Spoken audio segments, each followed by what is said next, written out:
Good morning. It is Luke, and it is what day? 1st of September, and it is 1 minute past 2. This is video diary 16. Before we get into it, I want to have a look at this here, which was delivered today from Joanna. Obviously, she wasn't the delivery man, just.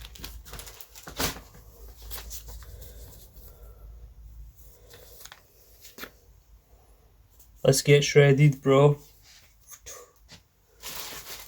So excited. So I always wear my yellow stringer. It looks like I get boobs like this. You puffy boobs.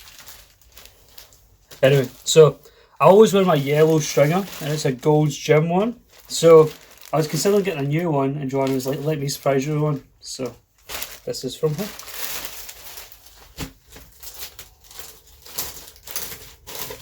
The original one she had purchased. Oh, excuse the naps.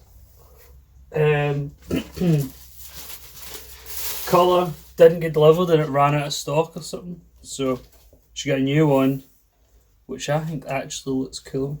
So we see. I like the colour scheme. Wait till we see. Full body.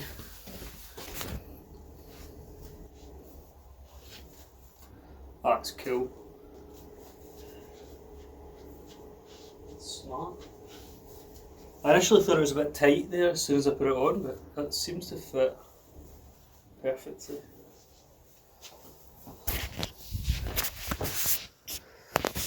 It does. Looks to fit perfect. Good job, Joe. Right. Now we'll put the other one on and we'll sit down.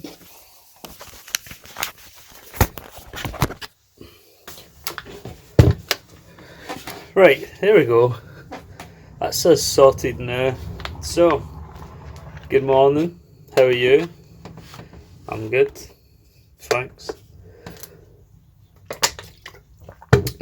So what's happened in the past week? Well, we're back home, back in the OG spot. What let's start with? Probably just chronologically. So, last video I was on my way up to Stevenson for my dad's 50th birthday. So because of the detour, took ages. Finally got there at like 4:30, 5. And that night we were going to go to a hotel, but we hadn't booked one yet. And by the time I got there, I was like, we decided, pardon me, we'd wait until the next day and just stay at Kieran's. So just had a few beers at Kieran's. Next day, my dad, Sunshine, Kieran, and I. Sunshine being my dad's wee brother, Kevin. Sunshine's just his nickname. It's one of those names where, until you think about it, it's no weird, because I've always grown up with it. With this. What's my right ruckus to do with this? So, we booked a hotel in Balloch. So I drove us up on that. What's that be, the Wednesday? Yeah. So I drove up on the Wednesday. Oh, so handed in my dissertation on Tuesday before I went up. Oh man, it was a nightmare. I just spent all Monday doing it, and then all Tuesday. Obviously, more days than that, but I spent like the whole day doing it that day. Hardly sleeping and everything. Still didn't get sent away perfect, but it was about 90% perfect, I think. Just one of those ones where I didn't have time to properly proof it, which, always happens to me. So, but at least it's away. But that's me now, finished uni, done. So anyway, moving forward. Went to Balloch. I can't remember the name of the hotel. It was just a wee hotel to go to, just so we were up there, and then we just went out, walk about, went to a couple of different pubs that night. So it was a really good night. Woke up the next day, feeling absolutely fine. And normally if I wake up feeling fine when everyone else has got a hangover, I kind of slag them for it. So I'll say I'll just try and wind them up. And I'll be like, oh, I'm ready, let's go to the gym, oh, how do you feel? Oh, and poke and prod and annoy them. Forgetting that if that happens to me when I'm hungover, I'm raging. So anyway, that next day we were like, right, where will we go?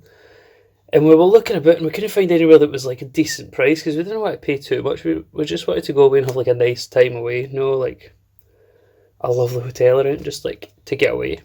So we were looking about and couldn't find anywhere, and then we found a hostel. But it looked to be kind of in the middle of nowhere because it was not in the middle of nowhere, but like a fair bit out from anywhere, really. It was like right in the bank of Loch Lomond, but it didn't seem like there was shops or pubs in there. So anyway, I was like, you know what? No one can decide. Everybody's rough. And normally when I'm trying to book a hotel, it takes me all day to look and decide where's the best one. So I was like, right, we'll just drive there and see how it looks. So we drove up. We drive past up Balloch, past Balloch, up if this is the loch, it's like this, right? So when you get to here, that's kind of the last bit where there's any shops, and then when you go up here, as soon as you start coming onto the loch, it's just like the touristy shops, like £5 a pint shops, or like ice cream and stuff like that, just like expensive stuff. Pardon me, gift shop type stuff. So it's like you're not going there for your breakfast or whatever, or your dinner. No, when you're just out to like have a good time, wanting to be a tourist and stuff. So anyway, we drove by that, and then after those kind of places, it was like a dirt track almost. Like literally, well, there was no tar on it, so it was literally just rocks and dirt. And the potholes were horrific. So I was like the road width in my car, and honestly, it was like maybe like 1.5 width. So it wasn't like enough for 2 cars. Or some bits were, but not all of it. Need to move my stuff so we can get up. Come on then. Go on. So try to drive around that because I've got low profile on my Civic, low profile tyres, so you need to be mega careful, and it's alloys as well, so you need to be doubly careful. And anyway, we drove up that, and it was taking like 10 minutes, just this pure road, and we're like, where are we going? So anyway, we pull up outside, and there's it's beautiful. It's like this big massive place, and it's right on the loch. But it was just really nice. Like one of those places where you think of this, because I think that was the point, it was like a West Highland waypoint, so I think that's why it was a hostel. But if that was a hotel, you could have charged a fortune, honestly. Look how tired my eyes look. So that was really nice in there, really decent. Obviously the rooms were just bunk beds, like hostel rooms. But the living room kind of bit was really good. So that day, I drove back down to try and get like a disposable barbecue and some beers and stuff. And I drove down to, I don't know, a wee town, maybe like half an hour away, like back the way we came, to find a spa. Went in, got some drink, and then just got like pre-packed sandwiches, and they had like nothing else. And you can't use the kitchen in the hostel because obviously COVID or whatever. So I drove back, and everybody was like, why did you just drive like another 10 minutes and get the disposable barbecue? I was like, didn't even cross my mind. So got back, and also apparently I didn't get enough drink for everybody, but luckily with tequila and whiskey, so we had some tequilas, which was lovely. Tried to watch football, couldn't really, the signal was a bit dodgy. I was the only person who brought a charger, and 3 of us had the same phone, so it was we couldn't really get the football. Pardon me. I think we got it on Keel's phone for a bit whilst we had dinner, because we got dinner in the place. It was like £8.50 for like a lasagna or for like a chicken tikka or something. I thought it was a bit steep for a hostel, I suppose. Just whatever, just for like the portion you get and stuff. So anyway, whilst we were there, obviously we had to jump in, so that was good. It was cool. It was actually less scary than previously when I've jumped in lochs and stuff, because I'm not really one for water, for jumping into water. I'll enjoy swimming, I enjoy the pool. I like going into the sea when it's like, when it's just sloping, so you can just gradually go in. But I don't really like jumping in places because I always have this like image in my head that as soon as I hit the water and go under, that I'm just going to get pulled under. But we jumped in a couple of times. It was good fun, man. And it was kind of cold, but not too bad actually. So that was good. That night, Dad and Sunshine went to bed early. Me and Kieran stayed up. And we ended up chatting away to one of the guys who like runs a hostel, Alex. And he was apparently the chef as well. So that night he came through as well with whiskey. So we had a few of those whiskies and then a few of our own. What else? Because then we were starving. We're like, what can we get? Because there's nowhere to go for food, nothing to do. There's just like the tuck shop, and even that shut at like, I don't know, when did it shut, like 10 or something? And they came back with a flapjack, and then later on they came back with like brioche buns and then smoked mackerel. And because I was so starving and kind of drunk, I was like, I'll have smoked mackerel on brioche bun. Oh god. The next day, man, the idea was making me want to puke. So anyway, as you can imagine, went to bed that night, I don't know, sometime well after midnight, and then got woken up at 9:30, my dad banging on the door, because they had went out to like go and find the shop early in the morning, because they had an early bed, came back, banging on the door, and he's like, look, get up, it's, we've got like, whatever, half an hour to get showered and changed and ready in it, because you have to be out by 10. So woke up, and when you just wake up like that with adrenaline as well, you feel fine. So felt fine, packed, and then just as we were then walking out, I was like, I feel pan-breed. So anyway, worst hangover ever, man. Not ever, but definitely up there. Had to sit with like a carrier bag in the front just in case. We had to stop a couple of times. And I thought I was going to die. Not literally, but just like one of those uncomfortable like belly ones where you just feel like, ugh, sick. So then Dad drove us back to Kieran's because there's no way I could drive. And then that was that really. What else? Also, Celtic Rangers game was on a Sunday. But by the time I got back, that was the Friday we get back. And then on the Saturday, when I woke up, I was like, I'll just go home. Because I thought that on Friday when I was talking to Dad, like in the evening, I was like, I might go home tomorrow. Just because when I missed the gym that many days in a row, and I've been drinking and not eating right, and not having my meal preps, and my timed protein, and my sufficient water, and my electrolytes, and everything, I start feeling like I'm too in the chaos and I need to just control everything. And that's kind of one thing I've noticed with me in my life is see the way with people, it's like when they're trying to lose weight and people get advice of say just take one thing out or just change one thing. And I always notice for me, when I'm so deep in like that, the chaos, when I talk about like the chaos in order, I kind of think of it in like a kind of Jordan Peterson sense. But it's like, when you're so deep in that spiraling chaos, instead of just trying to fix little bits, I'm bad for wanting to just jump out and have everything in order. Like everything planned, all my meals sorted, like the whole works. So on the Saturday I was like, should I stay for the football tomorrow because it's Old Firm obviously on Sunday? Not obviously, but you know what I mean. And I thought, nah.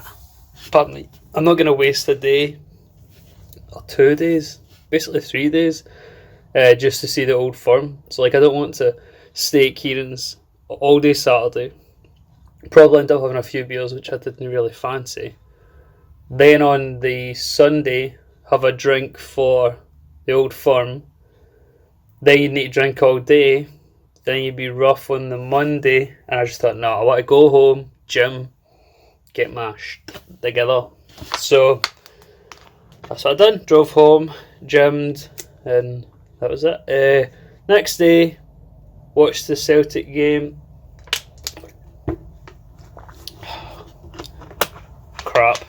So honestly, coming into the game, I thought we were gonna smash them, but then I didn't realise there was at Ibrox with only Rangers fans. I didn't realise that, which definitely changes the whole game. But then additionally, I thought it was a ridiculous decision putting... Oh no, I take that back, not ridiculous, because I can understand the point, but they had Edward centre forward, and then Kyogo I think was like left wing, left mid kind of thing, left. Aye, so Kyogo's always been playing as like a centre forward, so then to put him in that role was weird because from what I can see, he doesn't look like he can really beat players. He just looks like he knows how to get the ball in the net. But I understand that Edward would have been on just for the experience, for like an Old Firm match. They want to put someone in up front and take off the experienced player just because of that. But anyway, Edward ended up messing it up, and then when Kyogo finally get put in centre forward, they had a couple of decent opportunities which he squandered, but had to get the opportunities. So then I heard the other day, was it yesterday? Edward's gone. Oh yeah, £14 million. That's mental. So my dad was saying that maybe it's because like he will suit English football better, and he'll probably be a better player at an English team. And I think that's plausible. But to me, I was just like joking around. I'm like, £14 million.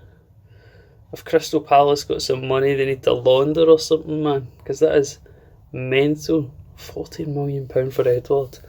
I would have got 14 million maybe like 2 seasons ago when he was like on top form. You'd be like, aye.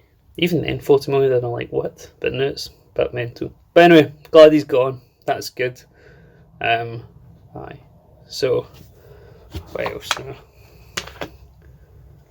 Somebody's just walking by.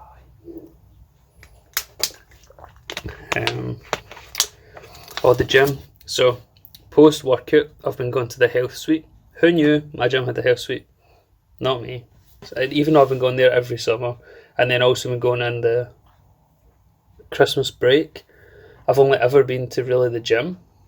So then I didn't realise there was other things at the gym. That sounds daft, but like I didn't realise even that really that was like a spinning class bit as well, and then a health suite. My mum was telling me somebody at her work told her about this health suite, and it was like a jacuzzi and a sauna and a steam room. So my mum and I decided to try that out, and honestly, we came back and we're like, I'm bust. I'm dying. And I was texting Joanna, she's like, oh, it must be so hard just working out and then sitting in a hot tub and going into the steam room and chilling out. Oh, it must be so difficult. And it was one of those things that was like, it honestly was. See, like, going as hard as possible in the gym, and then coming out and then pushing myself in the steam room, pushing myself in the sauna, and then sitting in the jacuzzi. I was coming out and I was feeling as if I had just done 2 workouts in a row. And I was looking up online for like the different benefits of these different kind of health suite sections, and the main benefit for everything was always relaxation. And I was thinking it's weird because steam room sauna, I'm like, in my brain I'm trying to think maybe it's like for toxin release or I don't know, cardiovascular health for the sauna, because I remember Rhonda Patrick's and Joe Rogan talking about that, to like increase your cardiovascular health or whatever. But so I was really drained, and I thought maybe just really hard workout because I've not worked out and I was drinking and stuff. So then I had to have a couple of days off. So that was on maybe like the Monday. So then, I don't know, maybe even Sunday. Don't know if I talked about this last time, but whatever. So anyway, I then went on Sunday there, so the Old Firm day, after my workout to have like a kind of like a wee routine of it, and I went into the steam room, sauna, jacuzzi, and then I did the like whole cycle again. And oh man, the same thing happened again. I was absolutely pampered. So then I was sitting talking to my mum trying to figure out, like, am I just working out really hard, or is this really playing a factor in how I'm feeling? Because I'm doing it trying to enhance recovery, and it's just making me feel so lethargic, like to the point of like, I kind of have a sore head pretty much all the time just now, off and on. But I think that comes from my wisdom teeth coming in, and it's like just a pressure right down. But the sore head's kind of here, but the pressure's like right here because I can feel my teeth getting squint. There you can see.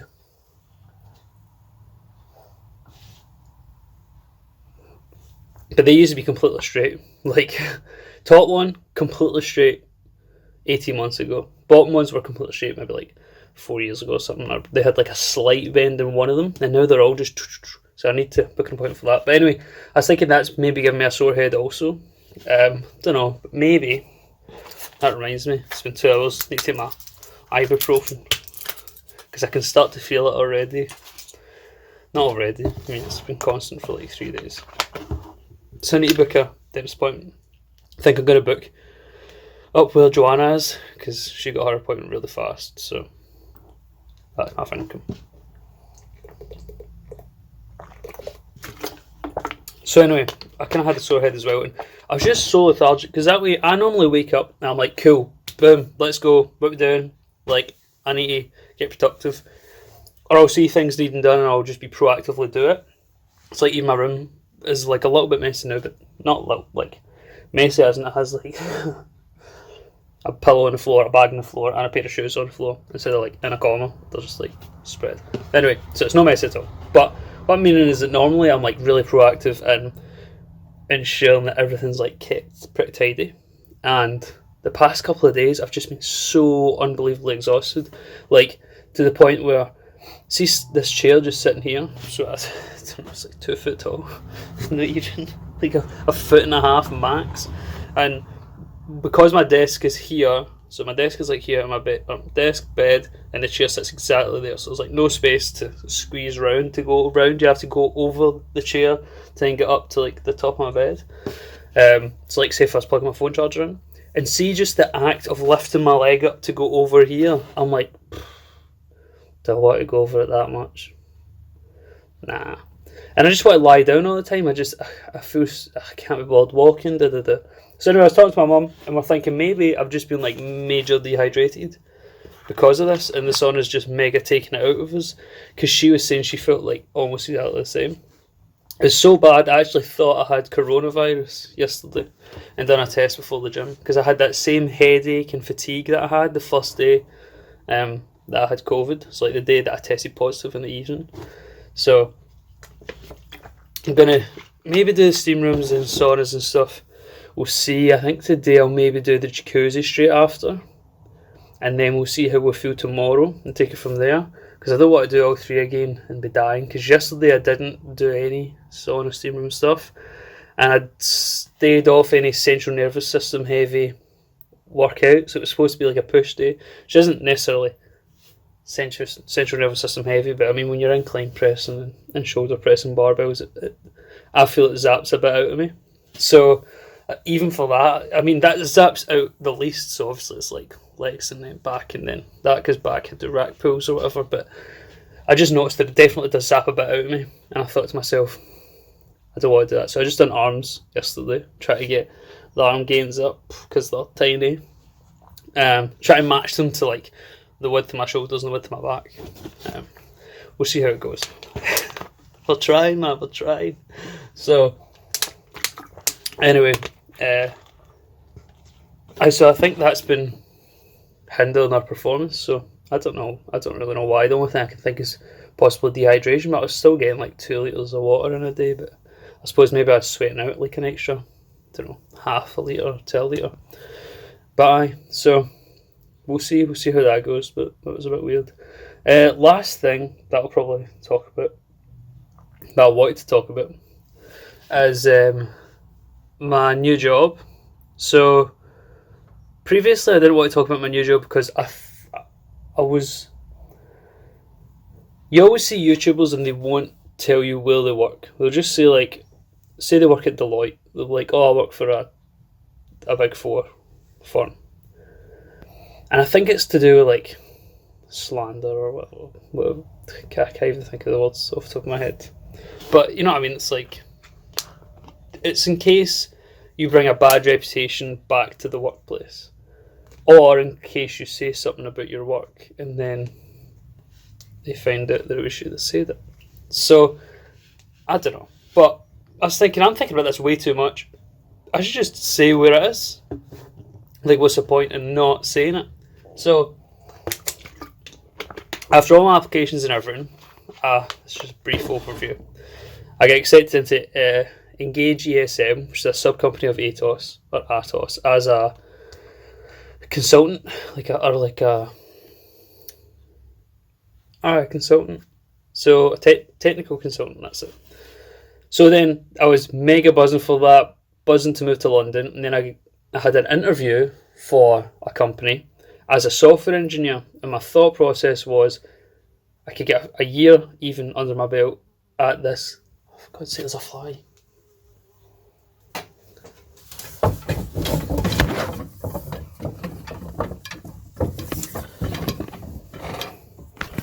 That's it. Fly's gone. Sorted.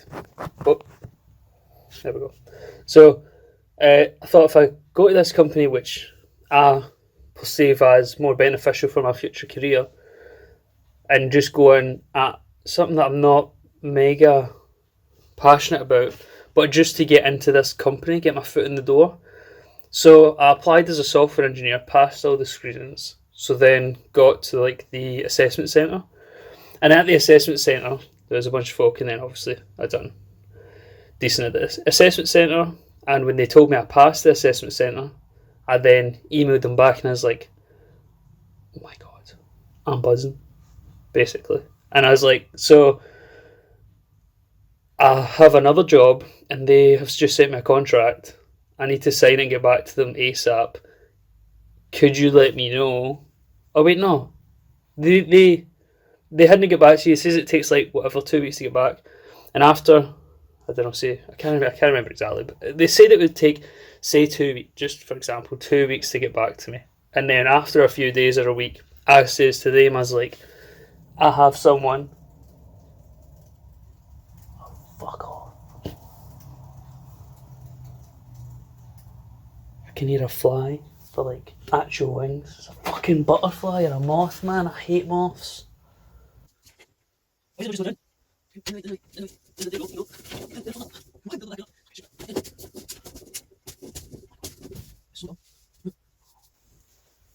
Hey!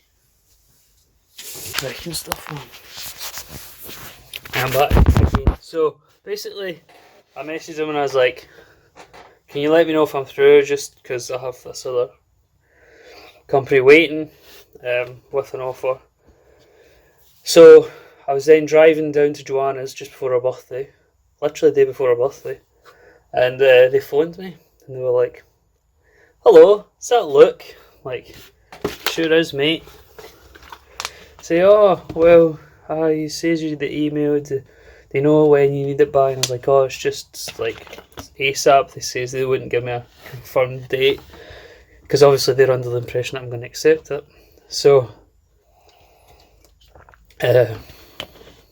actually, by the way, just to kind of preface this, I had just cut it there, Wolfie. What's that all about? So I had my final interview for Engage and said I'd accept it before I got the invitation to the assessment centre. I got the assessment centre invitation like the day after, something like that. So I hadn't planned on like weighing up my options like this. It just so happened to transpire in this manner. So anyway, on the phone he says, yes, so great news, you passed the assessment centre with flying colours. I was like, yes, come on, buzzing. So then he says, I see it was for Edinburgh for software engineering, but I can see on your CV that you've done management at uni just now, is that right? And I was like, that's right. He says, well, if you're looking to look at a more managerial, type role, we have another position open in Edinburgh called the Client Delivery Graduate Programme. Would you be interested? I was like, absolutely. So he says, he can send me the document over for me to look over, like the, what do you call it, kind of job description and stuff. He's like, and if you're happy, just email me back and that'll be you. You don't have to do a further round, because you would only have to do a technical round if you were doing software engineering. but if you're not doing software engineering, this would be the final round. And I was like, oh, nice. So read it, was happy with it, really excited, because it's essentially as kind of like a consultant type role for what I can gather.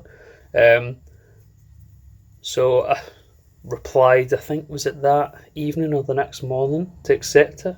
So then I was on the client delivery graduate program in Edinburgh as opposed to software engineering. So instead of having to do my software engineering for a year for the company and then try and move up into consulting or across into consulting, whatever we want to look at it,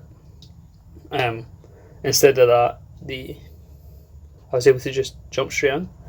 So I was buzzing about that because I wanted to get a more people-oriented job. It's a path I'd much prefer and one I think that I'm better suited to rather than sitting just, at a desk coding all day. So anyway, the company is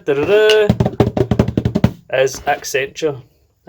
So I'll be client delivery graduate program at Accenture. So absolutely buzzing for that. So it starts in October the 6th. And honestly, it literally is a dream job, dream company. I can't believe it. It's make me all chuffed just thinking about it. So with that though, I haven't got my contract through yet. Every time I've chased them up, they say that there's recruitment issues currently, like on their system or something like that. They're waiting on, they're fixing the system or getting a new system installed, something like this. But then I've just emailed them again maybe 10 days ago and they didn't get back to me. So I forwarded it again just to say, by the way, I live 3.5 hours from Edinburgh. What's the deal with working just now? Is it remote? Is it not? Am I going to have to travel somewhere different for training? Because I know like some companies will send you to abroad even to train for 4-6 weeks. And I have to obviously try and find a place to live. So I don't want to find somewhere and then pay rent for October if I don't have to start paying rent until November, for instance. Just because, I don't have any like job income or student loan right now. So I don't want to fork out however many £100 it's going to be for an extra month. And additionally, if I can work remote, I would much prefer to work remote and just get a little bit of savings behind me. Just at least at the beginning, just to have like a kind of nest egg to then be able to jump out the nest, So I'm awaiting reply on that to see. Ideal scenario would be we go training for somewhere for like 4 to 6 weeks, come back, and then I only need to be in the office a couple of days a week. That would be perfect, because then even at that I can maybe live with Kieran just a couple of days a week, something like that. Because it's not as if I don't travel too much. I travel all the time, so it doesn't bother me too much. So that's it. Accenture, how exciting! I've not made it public on my Facebook or LinkedIn or anything yet. Just about. You know what it's like, you're just a bit paranoid until you sign the contract. No matter who the company is, no matter what they say, it's like you want to just black and white and then you can roll with it and let everybody know. But anyway, so I'm letting this know because I have 4 viewers and this will 2 are Joanna and 2 are me. So anyway, that's that. The more I talk about that, the more excited I'm getting. So can't wait for that. And anyway, so last week was decent week. Got my dissertation in, got to spend quality time, got to chillax in the steam room and dehydrate the life out of myself, and Celtic beat, which was rubbish. But still a good week. And here's to another good week. It is 1st of September today, so it's new month, new me. Let's go and get at it, man. We'll have a sick week. Talk to you later, man. Peace out.